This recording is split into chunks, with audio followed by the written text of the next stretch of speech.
Breaking news, ভাঙড়ে তৃণমূল নেতাদের ওপর প্রাণঘাতী হামলার অভিযোগ আইএসএফ এর বিরুদ্ধে। অভিযোগ তৃণমূলের। তৃণমূল বলছে আইএসএফ তাদের নাকি প্রাণঘাতী হামলা করেছে তাদের ওপর। তৃণমূল নেতাদের পথ আটকে গুলি চালানো হয়েছে বলে অভিযোগ করা হচ্ছে আইএসএফ এর বিরুদ্ধে। গুলি লক্ষ্যভ্রষ্ট হওয়াতে প্রাণে বেঁচে গেছেন তৃণমূল নেতারা বলে অভিযোগ। ঘটনায় একজনকে আটক করেছে পুলিশ। ঘটনাস্থলে এসেছেন ক্যানিং পূর্বের বিধায়ক শওকত মোল্লা।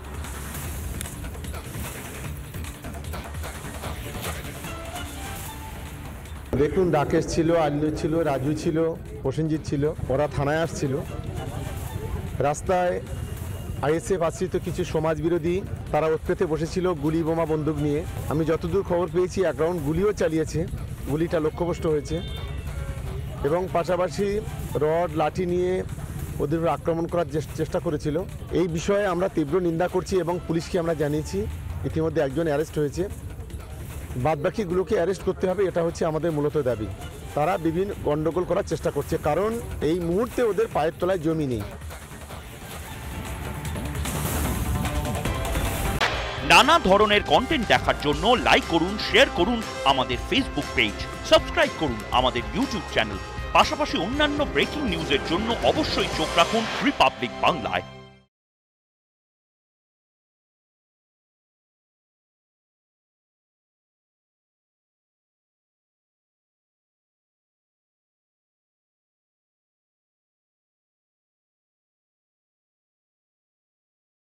নানা ধরনের কন্টেন্ট দেখার জন্য লাইক করুন, শেয়ার করুন আমাদের ফেসবুক পেজ, সাবস্ক্রাইব করুন আমাদের ইউটিউব চ্যানেল।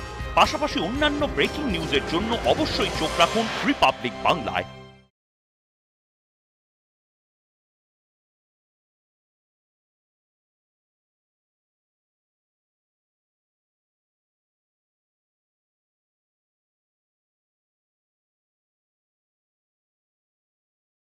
নানা ধরনের কন্টেন্ট দেখার জন্য লাইক করুন, শেয়ার করুন আমাদের ফেসবুক পেজ, সাবস্ক্রাইব করুন আমাদের ইউটিউব চ্যানেল। পাশাপাশি অন্যান্য ব্রেকিং নিউজের জন্য অবশ্যই চোখ রাখুন রিপাবলিক বাংলায়।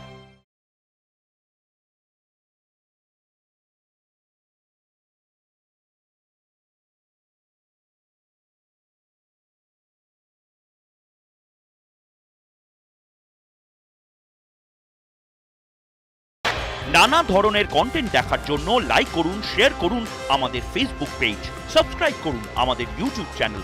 পাশাপাশি অন্যান্য ব্রেকিং নিউজের জন্য অবশ্যই চোখ রাখুন রিপাবলিক বাংলায়।